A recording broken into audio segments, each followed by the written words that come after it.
So in the last two lectures, we've introduced two different things. The first one was Walrasian equilibrium. A Walrasian equilibrium was a given some. So remember, consumers are endowed with a bundle of goods. It's called their endowment, and we're thinking of farmers with endowments of different agricultural products. Sort of the running example, and an equilibrium is then a price vector and an allocation, such that this allocation is one, optimal in the sense that each agent is maximizing his utility given this price vector and the income that is generated by um, his his wealth under the endowment, right? So the endowment times the price, as if he liquidated his endowment at the market price.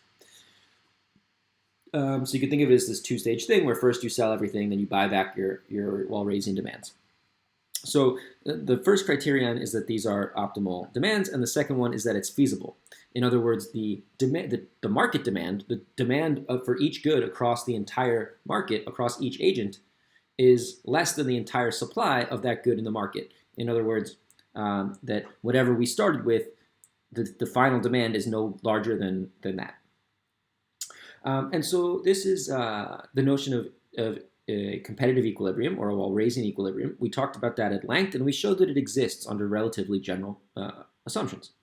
And the idea is that, if people just had, now we didn't really talk about how you would get to the point, right? If you just started with your endowments, it's not clear how you'd actually discover the price. This notion of price discovery, how valuable is it? How valuable is wheat relative to strawberries? And that depends on the entire market, right? Not just how much wheat and strawberries you have. And so that might be some dynamic iterative process, and there's been lots of ink spilled on this question, right? So this isn't something that economists ignore. It's something we're ignoring for this class. But in general, we show that it exists, and if you're at this point, then everybody's doing the best they can. There's not really any incentive to change things. So it's a very stable point, which is why it's called an equilibrium. The other thing that we introduced after that is a notion of social desirability, or a ranking of the welfare of a particular allocation. And the thing that we came up with, or the thing that was introduced, was the notion of Pareto efficiency or Pareto domination. So Pareto dominance or Pareto ranking is between any two allocations. And allocation A Pareto dominates allocation B if every agent does better under A and some agent does strictly better under A than under B. And then, using this notion of comparison, we can define Pareto efficiency. And Pareto efficiency is given some set of allocations. So we're no longer just talking about two things. We're talking about a set. An allocation is Pareto efficient if there's no Pareto dominating allocation in that set. So X is the Pareto efficient allocation in the set of feasible allocations if there's no other feasible allocation which is Pareto dominating it. The reason this was important was that we talked sort of about the mechanics of this, or the philosophy behind it. It's a very weak notion, so there'll be many things that aren't comparable. There'll just be neither A dominates B nor B dominates A. It's not a complete binary relation. It's a very incomplete binary relation in general. But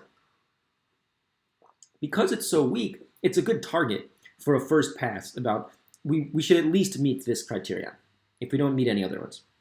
And if something is Pareto efficient, then there's no way to make any consumer better off without making some other consumer worse off. And you should be able to look at the definition and prove that to yourself. Convince yourself that the notion of Pareto efficiency is equivalent to the idea that you can't make anyone better off unless you make someone else worse off. Those two things are exactly the same. One, you start with this notion of Pareto dominance, and then you build efficiency as it's not dominated. The other, I'm just taking that definition as given, and you should be able to see that those two things are equivalent.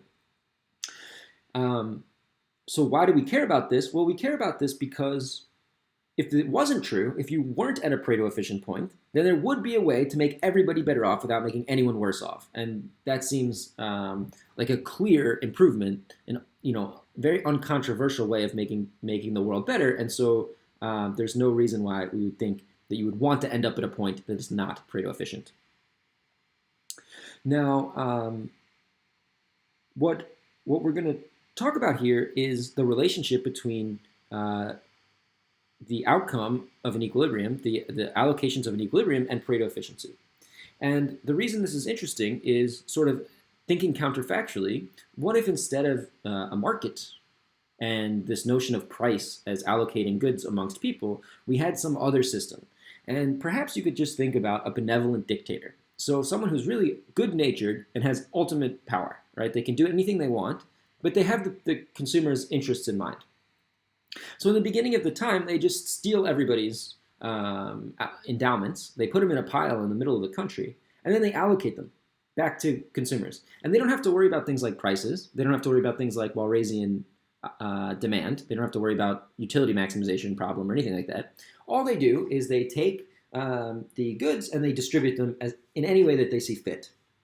Now, because they're benevolent, they're going to want to do something good, right? They're going to want to provide the best possible thing. If they're a greedy dictator, they just take it and eat it themselves. And that's usually what happens, unfortunately, in the world. But theoretically, you could have a benevolent dictator, which is distributing things in an efficient way. And the question is, could it be that they're distributing it in an efficient way, which is then going to, which is actually better than what you could get with a market economy, right? Is there a way to do better than with prices?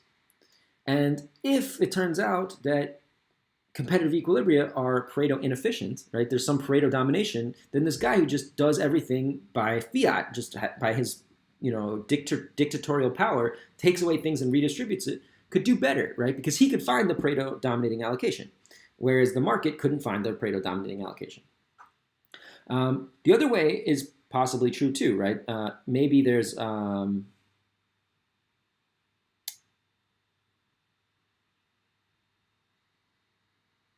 maybe there are I guess that's all I want to say about that. So what we're going to do now in the next series of videos is talk about what are extremely important theorems or results in economics, and they are sort of the queens of this particular course. It's what we've built up to the entire time, and it's the first and second welfare theorems of economics. And there's two of them, the first and the second. The first says every equilibrium outcome is Pareto efficient.